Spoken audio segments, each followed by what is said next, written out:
Thank you, John Kahiro, for that inspiring story. We now shift focus to news from the counties, where the Maendeleo ya Wanawake organization leadership in Kisumu County has scheduled a special delegates meeting on the 2nd of July to iron out differences among its members in the Lakeside County that are threatening to tear apart the Women Empowerment Organization.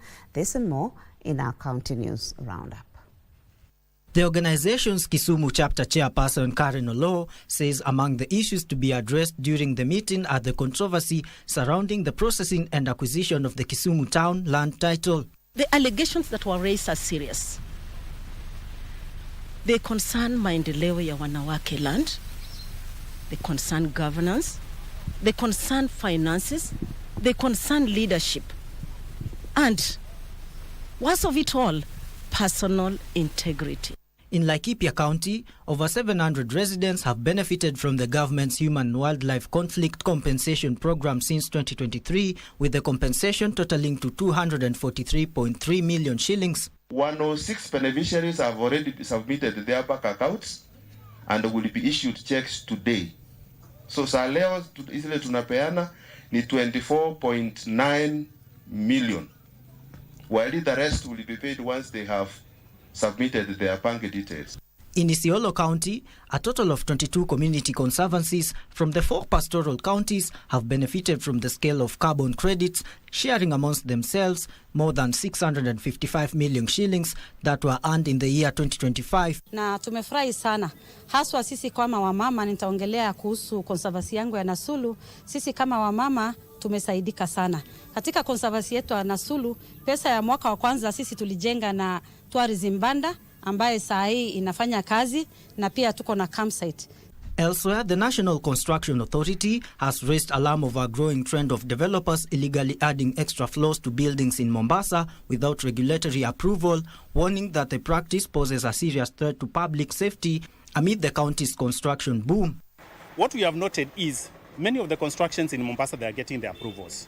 But the approvals they are getting are for a certain number of levels. But then there is extensions, extra floors that are going on. The sites that we have walked around with you, many of them have the approvals from the county and NCA for a certain level. But when you go to the actual site, you find the floors are above. Meanwhile, hundreds of women took to the streets of Karuri town in Kiambu County to protest the continued sale of illicit alcohol, which they allege has claimed the lives of 7 people in the last 2 weeks. Tuko hapa kwa sababu ya hii pombe haramu ambayo imeangamiza watoto wetu.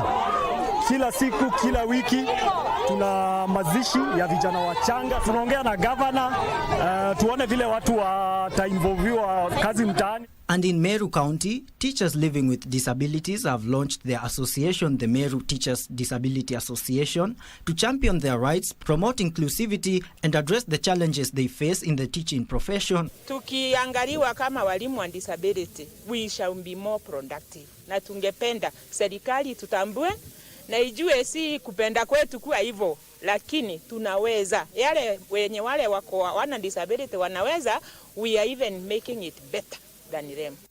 Finally, a section of leaders in Narok County have called for multi-sector collaboration in the fight against drug abuse and trafficking, warning that the battle cannot be won by security agencies alone. The leaders are calling for collective action from families, schools, religious institutions, and the wider public to shield young people from the growing threat of substance abuse.